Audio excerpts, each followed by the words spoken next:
Bienvenue à la tour de l'éléphant de Cagliari. La tour de l'éléphant est la deuxième plus haute tour médiévale de Cagliari, après la tour de San Pancrazio. Le bâtiment, l'un des monuments les plus importants de la ville, est situé dans le quartier appelé le Château, face à l'église de Saint-Joseph. La tour est accessible à partir de la Via Santa Croce, à partir de la rue Università, et le rue Nuovo Camino. Depuis la tour, vous pourrez admirer de vastes panoramas de la ville et de la région environnante. La tour est ouverte tous les jours de 9h à 17h. En été, il est ouvert à partir de 10h. Le billet pour la visite coûte 3 €. Les groupes et les enfants ont droit à un tarif réduit de 2 €, tandis que les étudiants paient un billet spécial, 1 €. L'histoire de la tour de l'éléphant. La tour a été construite en 1307, sur ordre des consuls de Pise Giovanni de Vecchi et Giovanni Cinquini. L'architecte chargé de la construction était le sarde Giovanni Capula, qui, 2 ans plus tôt,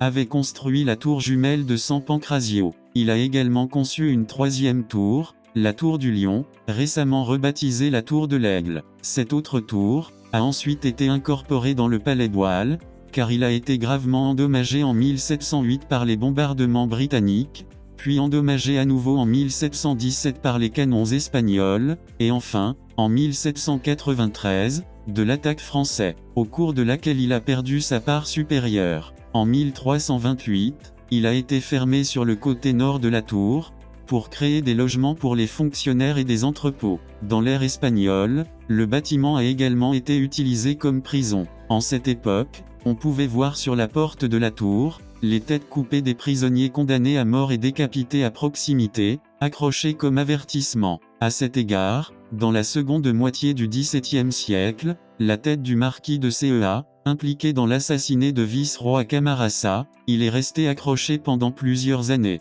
En 1906, il y avait une restauration, suivie par l'ingénieur Dionigi Scano, qui a permis de remporter la tour à son origine, principalement grâce à la libération de la partie édifiée pendant la période aragonaise. La tour a servi de bastion défensif pour les nombreuses attaques génoises et mauresques. En plus de servir comme moyen de défense, il était et il est toujours, avec la tour San Pancrazio, la porte principale pour se rendre au quartier le Château. Voyons voir plus de détails. La porte, sous la tour, conserve encore une partie des déversoirs anciens. Les 3 côtés extérieurs de la tour ont été construites avec une forte pierre de Cagliari, une pierre calcaire blanche extraite des carrières de Bonaria. Le 4e côté à la place est ouvert à la manière typique de Pise, et montre les lofts de 4 étages construits sur bois. La porte était bien défendue par de nombreux barrages, 3 portes robustes, et 2 vannes. Au lieu de cela, pour la défense angle,